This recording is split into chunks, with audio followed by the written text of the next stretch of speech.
Bismillahirrahmanirrahim. Alhamdulillah. Alhamdulillahilladzi hadana li hadza wa ma kunna linahtadiya laula an hadanallah. Asyhadu an la ilaha illallah wa asyhadu anna Muhammadan abduhu wa rasuluh. Allahumma rabbi shrah li sadri wa yassir li amri wa hlul 'uqdatam min lisani yafqahu qawli amma ba'd. Sahabat Hiwar Media yang dirahmati Allah Subhanahu wa taala. Pada kesempatan kali ini marilah kita merenungi sepenggal kisah baginda Nabi Shallallahu Alaihi Wasallam, di mana perjalanan kehidupan Nabi adalah kompas kehidupan untuk umatnya, di mana tidak ada satupun umat Islam yang menghadapi sebuah masalah, yang menghadapi sebuah keadaan tertentu, kecuali mereka akan mendapatkan teladan, kecuali mereka akan mendapatkan solusi dari perjalanan baginda Nabi Shallallahu Alaihi Wasallam. Salah satu kisah yang kemudian diceritakan oleh para ulama di dalam kitab-kitab sejarah, termasuk kisah ini juga diceritakan oleh Al-Imam Al-Bukhari di dalam sahihnya, yaitu keadaan di mana Nabi Shallallahu Alaihi Wasallam berumur sekitar 39 tahun. 1 tahun mendekati turunnya wahyu, mendekati risalah kenabian turun kepadanya. Hubbiba ilaihil khala. Nabi kita ditanamkan di dalam jiwanya rasa cinta, rindu, keinginan untuk menyendiri. Al-khala artinya adalah menyendiri. Yang mana kemudian Nabi memilih salah satu tempat untuk menyendiri itu yang kita kenal di dalam sejarah dengan Gua Hira. Masih berada di radius sekitar Ka'bah Al-Musyarrafah, di mana jika kita sekarang naik ke Gua Hira, maka kita akan melihat bahwa Gua Hira adalah lokasinya atau tempat Nabi menyendiri di situ. Nabi bisa memandang seluruh kota Mekah, termasuk Ka'bah Al-Musyarrafah. Disitulah kemudian Nabi memilih tempat atau Nabi menjadikan Gua Hira sebagai tempat untuk menyendiri. Dalam sejarah dikatakan 6 bulan, kadang 1 bulan, kadang 10 hari, ya. Yang mana setelah katakan 10 hari Nabi menyendiri, Nabi turun dari Gua Hira lagi untuk berbekal, terkadang 1 bulan dan begitu seterusnya sampai diturunkan kepada baginda Nabi kita Shallallahu Alaihi Wasallam wahyu yang pertama, sampai kemudian malaikat Jibril turun untuk mendekapnya, untuk mendikte wahyu pertama yang diturunkan kepadanya berupa surat yang awalnya berbunyi Iqra bismi rabbikal ladzi khalaq khalaqal insana min 'alaq Iqra wa rabbukal akram alladzi 'allama bil qalam 'allamal insana ma lam ya'lam. Kawan Hiwar semua yang dirahmati Allah Subhanahu wa taala, sepenggal kisah yang singkat itu memberikan banyak sekali pelajaran. Paling tidak ada 2 pelajaran besar yang bisa kita petik dari kisah di mana Nabi ditanamkan rasa cinta, kerinduan untuk menyendiri sebelum Allah berikan risalah kenabian, sebelum Allah turunkan wahyu itu.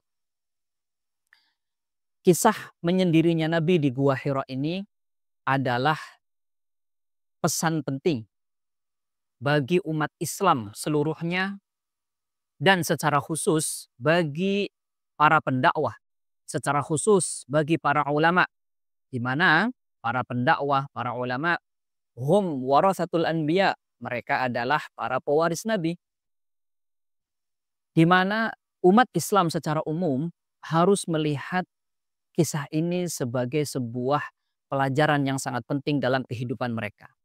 Yaitu apa? Yaitu mereka harus menyediakan waktu untuk menyendiri. Mereka harus menyisihkan waktu dalam sehari. Jika tidak bisa, maka dalam 1 minggu. Jika tidak bisa, maka minimal dalam 1 bulan. Jika 1 bulan tidak bisa, 2 bulan tidak bisa, dan bahkan 1 tahun tidak bisa, maka minimal bulan Ramadan adalah menjadi ajang untuk meneladani salah satu teladan yang Nabi contohkan berupa menyendiri. Jika dalam 1 hari ada 24 jam, maka paling tidak 5 menit, 10 menit sebelum istirahat kita sisihkan untuk menyendiri. Ya. Kenapa? Karena menyendiri, karena berbincang dengan diri sendiri, atau dalam bahasa beberapa ulama dinamakan dengan muhasabah atau muraqabah, ya. Itu mampu mengobati penyakit yang tersembunyi, dan bahkan penyakit itu adalah penyakit yang sangat membahayakan. Penyakit itulah yang kita sebut dengan penyakit hati, batinul itsm, bahwa seorang muslim seberapa banyak pun dia melakukan ibadah, seindah apapun paras dia, penampilan dia menunjukkan bahwa dia adalah seorang muslim yang sejati, rapi, menutup aurat, ya, wangi, enak dipandang, ya, dan begitu seterusnya. Ibadah pun, apalagi ibadah-ibadah zahir, sholat rajin, ya, dan begitu seterusnya. Ya. Maka itu tidak kemudian melazimi bahwa hatinya baik-baik saja. Jika kebutuhan terhadap menyendiri itu adalah sebuah hal yang harus dilakukan oleh umumnya orang muslim, bagaimana dengan para ulama? Bagaimana dengan para pendakwah? Yang mana mereka adalah orang yang memiliki kedudukan khusus, barisan terdepan yang membentengi agama ini. Kebutuhan mereka akan menyendiri jauh lebih besar daripada kebutuhan umumnya umat Islam. Pelajaran kedua yang bisa kita ambil dari kisah menyendirinya Nabi di Gua Hira adalah bahwa pentingnya menumbuhkan rasa cinta kepada Allah Subhanahu wa Ta'ala. Bahwa mengimani keberadaan Allah dengan segala sifat-sifatnya yang itu ditunjukkan oleh dalil-dalil akal, oleh dalil-dalil logika, itu belum cukup untuk menggapai kesempurnaan iman. Bahwa ketika seseorang sudah sampai kepada titik mengimani keberadaan Allah dengan segala sifat-sifat mulianya, yang mana keimanan itu tumbuh dari dalil-dalil yang pasti, dalil-dalil yang kuat, ya, yang bersumber dari dalil-dalil yang kembali kepada logika. Setelah mengimani itu, mereka harus melanjutkan membasahi keimanan itu dengan usaha yang bisa menumbuhkan rasa cinta kepada Allah Subhanahu wa Ta'ala. Jika beragama atau jika iman ini kita katakan sudah sempurna hanya berdasarkan dengan akal, maka orang-orang orientalis, orang-orang barat, orang-orang yang mengetahui kebenaran Islam itu sendiri, seperti orang-orang ahlu kitab kalau zaman dahulu, ya, jika sekarang adalah orang-orang orientalis, maka seharusnya mereka adalah orang-orang yang paling pertama mengimani Islam dan berbondong-bondong masuk ke dalam agama Islam. Pertanyaannya, jika mereka adalah orang yang cerdas, orang yang mengetahui kebenaran Islam itu sendiri, namun ternyata mereka tidak masuk Islam, di mana akar masalahnya? Oh, itulah kemudian kita akan menjawab bahwa akar masalah daripada atau akar masalah daripada mereka tidak kemudian masuk Islam, padahal logika mereka menuntut mereka untuk masuk ke dalam agama Islam, untuk mengimani kebenaran agama Islam, akar masalahnya adalah mereka tidak membasahi logika mereka dengan cinta. Mereka tidak membasahi akal mereka dengan hati yang tulus, dengan hati yang kemudian basah, yang dipenuhi dengan rasa cinta kepada Allah Subhanahu wa Ta'ala. Ya. Sehingga apa? Sehingga menyendiri adalah khala, adalah salah satu cara yang paling tepat untuk menumbuhkan rasa cinta itu. Ya.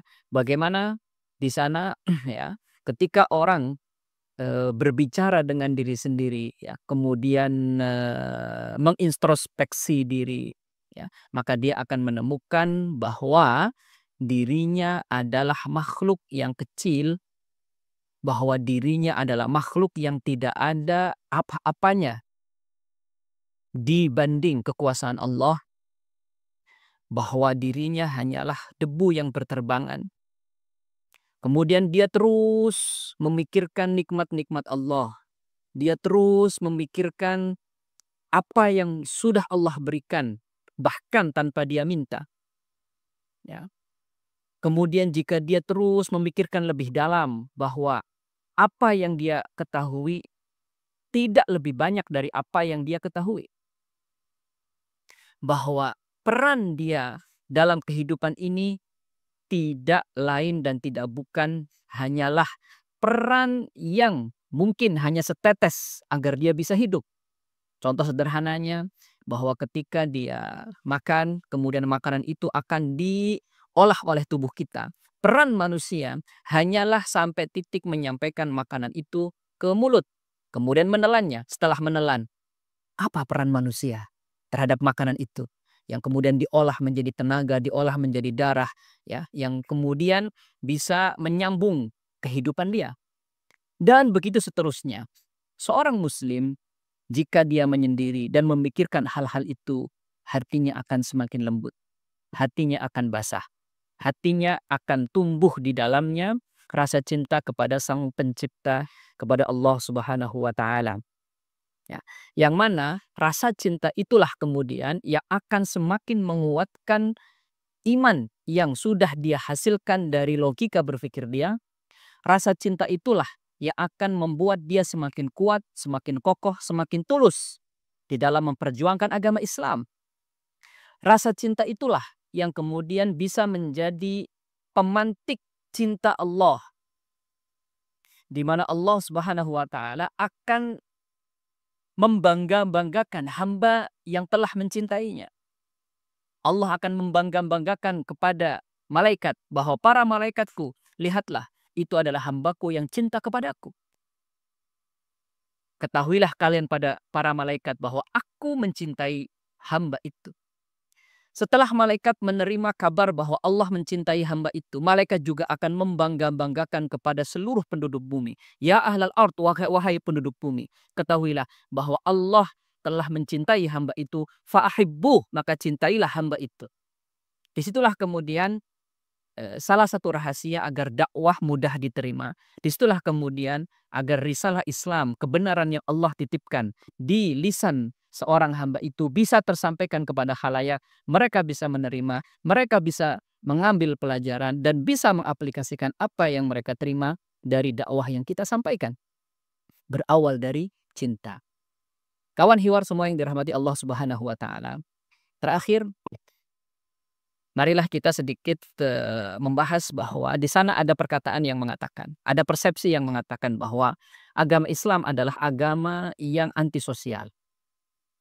Ya, terbukti dari salah satu ajarannya adalah menyendiri.